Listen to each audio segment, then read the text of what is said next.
My initial idea for the motion of my flour sack animation was to have my flour sack jump across an abyss while the camera revolved around him in slow motion.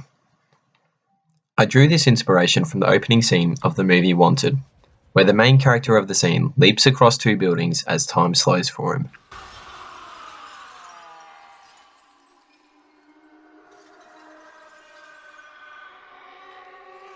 Mixing this slow motion with rotating camera movements such as the likes of The Matrix would create the look that I was after in my video.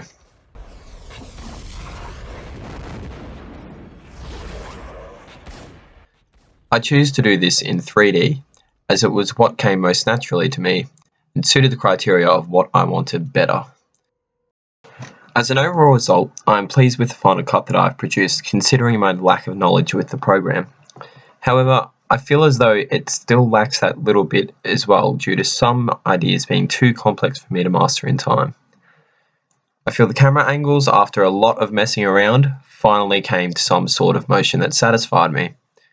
It was, however, very tedious, with some keyframes between camera shots not running as smooth as I would have hoped. The flour sack itself was also extremely frustrating to model and move because the slightest movement in the wrong direction could see my flour sack turning into a contortionist. Not only to mention that, but if the frame was moved after you have finished your shot, it will revert to the original, leaving all that hard work in the dust.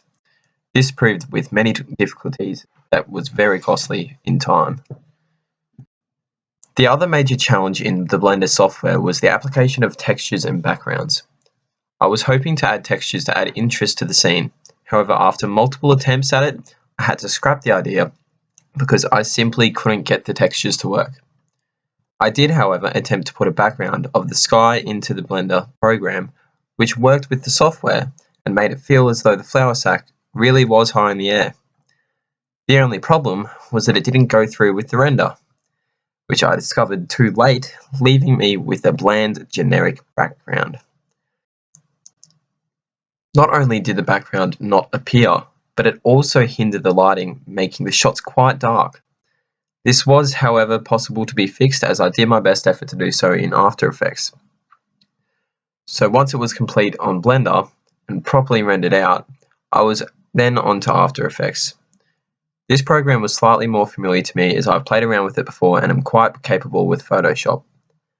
In saying that, it didn't come without issues.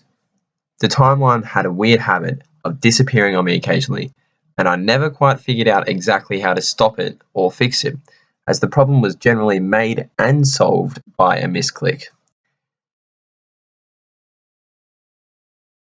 It was then, once exporting, that I encountered the problem of quality versus size. After some research, I found that exporting as a QuickTime movie gave me the best quality with the lowest file size. Not much change between my first pass and last pass, which doesn't bother me too much, as I was still quite pleased with my first pass, with only minor issues having to be changed. At the end of the day, though, it all comes back to the software issues, with many of the changes that I wanted to make not being accepted by Blender. As a whole, I'm happy with my animation, as although lacking intricate details, it is successful in conveying my idea. So here it is, my final pass of my Matrix flour sack.